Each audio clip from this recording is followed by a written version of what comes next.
Selamat pagi, selamat bertemu kembali dalam kuliah online di tengah isunya virus corona. Mari kita menghangatkan dengan beberapa materi perkuliahan.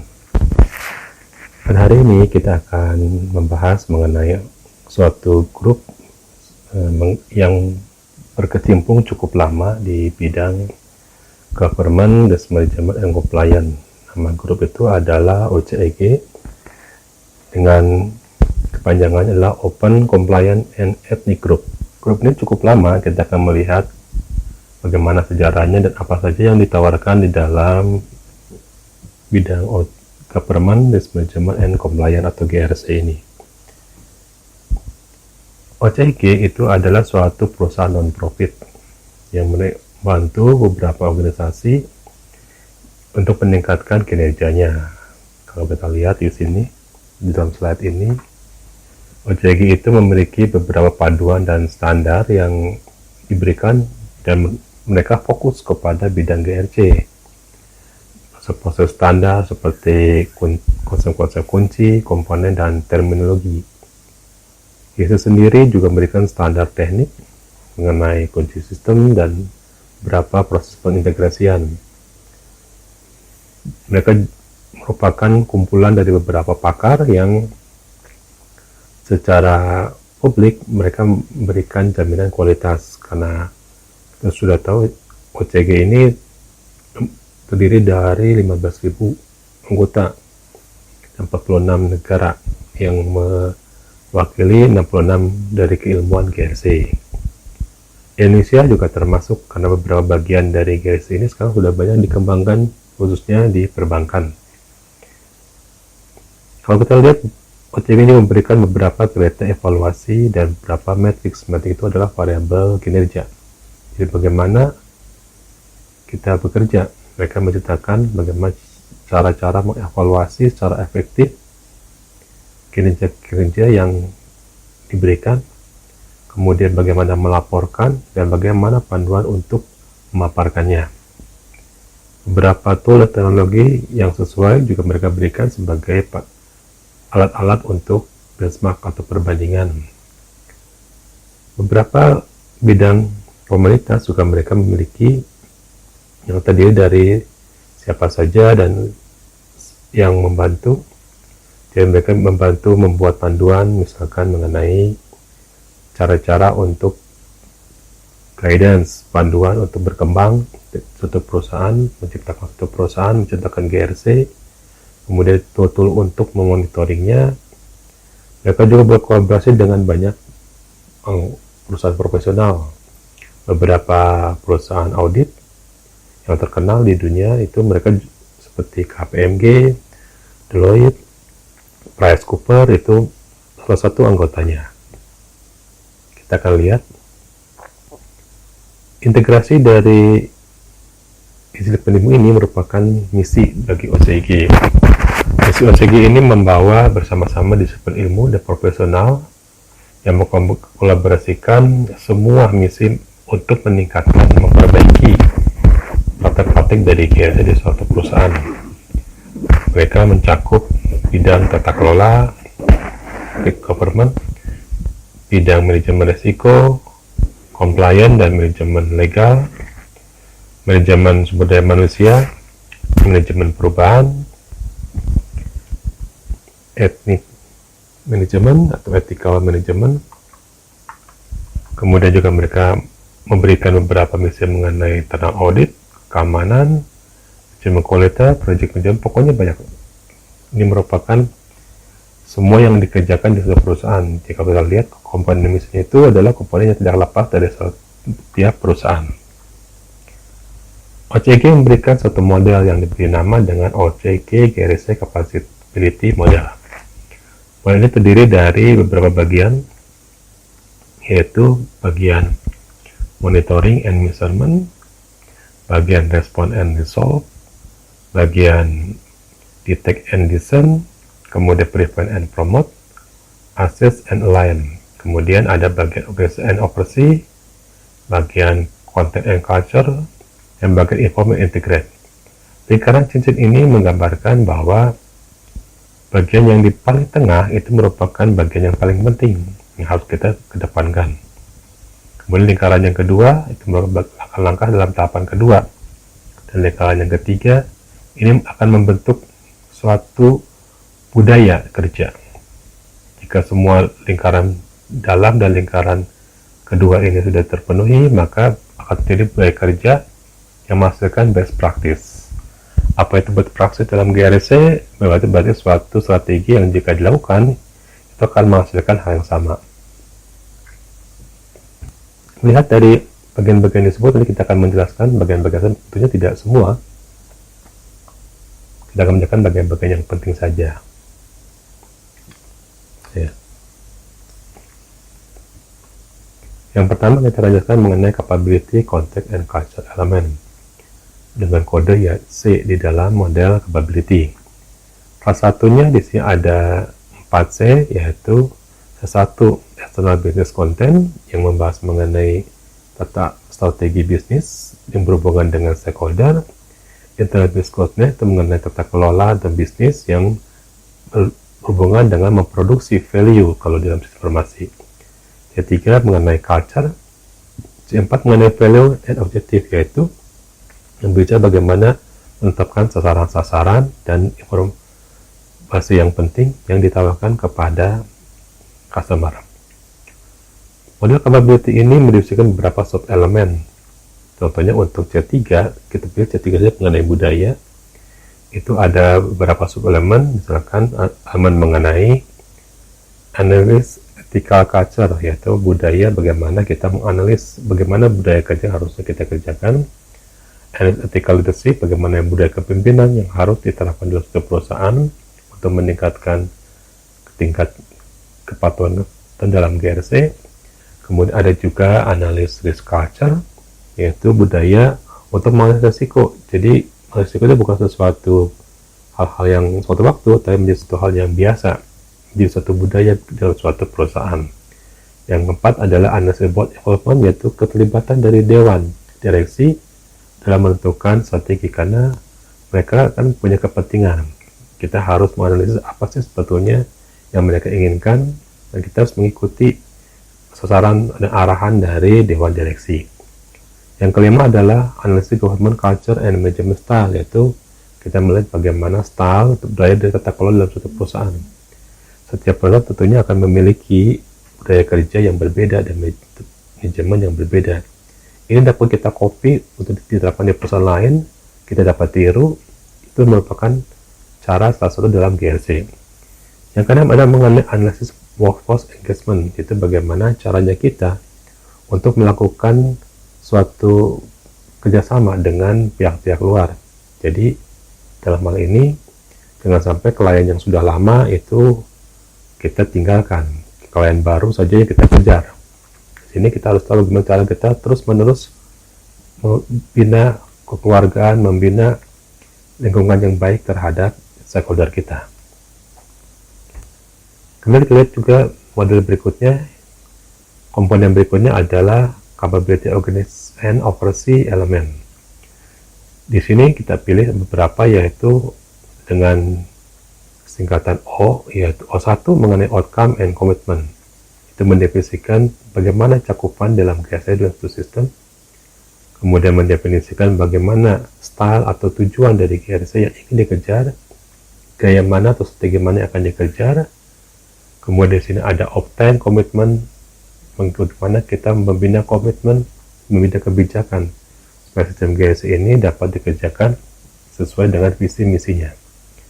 Yang kedua adalah O2, yaitu role and responsibility. Di sini kita mendefinisikan bagaimana GRC itu akan melihat aturan-aturan dan akuntabilitas dari suatu perusahaan, bagaimana cara memampukan dan lebih memanfaatkan aturan dalam suatu perusahaan dan meningkatkan akuntabilitas. Akuntabilitas ini berarti suatu kepercayaan yang diberikan oleh masyarakat kepada perusahaan. Jadi semakin kita memberikan hal yang baik, pola yang baik, mereka akan lebih percaya. Kemudian define and enable management role and responsibility. Bagaimana kita mendefinisikan dan kita memampukan peranan-peran manajemen. Bagaimana struktural dari manajer, aturan tata cara mereka mengelola, bagaimana tingkatan pertanggungjawaban, kepada siapa kita bertanggung jawab. Jangan sampai ada pekerjaan yang tumpang tindih. Yang berikutnya ada define and enable leadership role and responsibility. Kita harus membina bagaimana cara kepemimpinan. Kita mengembangkan, melatih orang, mentraining, kemudian menetapkan aturan kepemimpinan dalam setiap proses pemberian tanggung jawab. Define and enable GRC System Operational Rule. Harus ada aturan operasional yang jelas, ada SOP yang jelas. Define and enable asuran rule and accountabilities. Ini misalkan soal internal audit, mereka harus tahu bagaimana menjamin bahwa ada sesuatu peranan yang menjadi jelas, bagaimana mereka meningkatkan akuntabilitas. Berikutnya O3 itu approach and accountability. O31 dan O35 ini berikutnya akan menjelaskan mengenai bagaimana membangun GRC, bagaimana menetapkan manajemen GRC, dan bagaimana pendekatannya supaya memberikan hasil yang efektif. Dan bahas berikutnya O2401 ini menjelaskan peranan dan responsibility untuk mengikuti aktivitas GRC. Mengapa perlu kita memberikan semua model ini supaya jangan sampai ada bagian yang hilang. Pada O2401 di sini akan berupa metodologi, kebijakan, prosedur, standar, bagaimana terminologi, vocabulary, dan bagaimana memelihara suatu proses aktivitas. Kemudian ada mengenai risk and requirement identification, analysis optimization, itu bagaimana kita mengidentifikasi risiko, bagaimana kita mengoptimalkan, dan bagaimana kita meningkatkan kemampuan kita untuk mengelola risiko. Initiative implementation, project portfolio management and stakeholder relationship. Ini berbicara bagaimana kita membuat dan menerapkan portfolio management, bagaimana kita membuat suatu relasi atau hubungan dengan stakeholder dengan menawarkan bagaimana portfolio manajemennya itu bentuk kerjasamanya seperti apa. Ini akan lebih jelas, sehingga banyak perusahaan yang terkadang bentuk kerjasama tidak jelas, tidak ada keuntungan secara win-win solution. Dengan adanya portofolio, maka keuntungan di kedua belah pihak akan menjadi terjamin dan merasa adil. Helpline hotline itu sudah ada tempat untuk bertanya. Jadi ada knowledge sharing, maka akan ada bantuan orang yang bisa bertanya jika diperlukan. Investigation and solution, kita bisa menemukan di mana terjadinya kesalahan dalam pengelolaan, kemudian kita tahu bagaimana solusinya. Performance measurement, kita bisa melihat bagaimana kinerja suatu perusahaan, kita melakukan benchmarking, kita bisa membandingkan dengan kondisi sebelumnya, kondisi ke depan bagaimana yang mau diharapkan. Communication including population, ada komunikasi termasuk kepada komisi terhadap massa. Information management, manajemen informasi, bagaimana informasi disampaikan sesuai dengan skenario dan skemanya. Jadi kalau pimpinan itu butuhkan informasi apa yang berhubungan dengan GRC, manajemen butuh informasi apa yang berhubungan dengan GRC. Teknologi, kita perlukan teknologi yang tentunya tepat. Mungkin memang terkadang teknologi menjadi mahal, tetapi jika itu tepat, itu akan menghasilkan hasil yang baik. GRC capability, prevent and promote element. Secara menarik, P5 ini, yaitu prevent and promote element, itu mengcover beberapa area yang tidak ada di dalam KOSO. KOSO itu adalah perusahaan yang juga perusahaan yang non-profit yang bekerja dan mengusung ide dari enterprise risk management. Dalam P5 ini dari GRC itu dia memberikan sesuatu yang unik yang tidak ada dalam KOSO, yaitu mengenai human capital incentive. Bagaimana memberikan penghargaan kepada manusia dalam bentuk insentif. Sasarannya adalah untuk melakukan proses pembinaan leadership.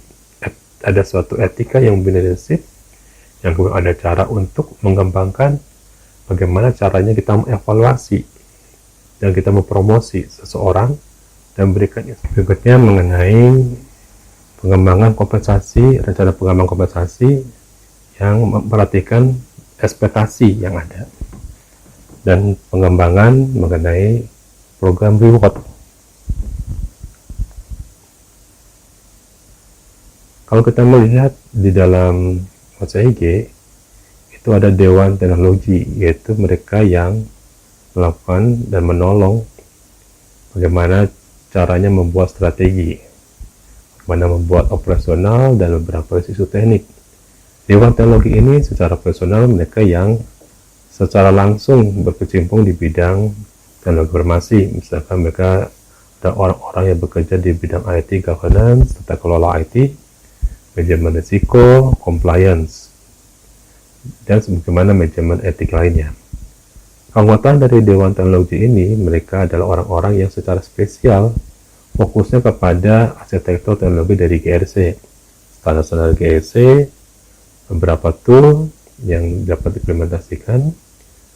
Grup ini termasuk kepada orang-orang yang merancang blueprint dari GRC, kemudian roadmap GRC, dan XML atau program-program aplikasi data bisnis dari GRC.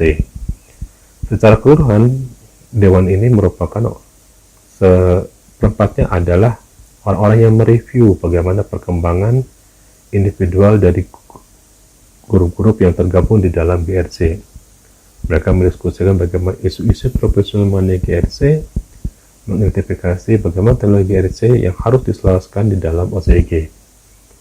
Dewan Teknologi OCIG atau OCIG Technology Council ini terdiri dari 37 perusahaan besar di bidang software, pelayanan, content provider, dan organisasi lainnya yang mengembangkan strategi dan sumber daya teknik untuk di dalam IT. Mereka itu merupakan orang-orang yang sudah terbiasa memperhatikan GRC secara profesional di dalam organisasinya.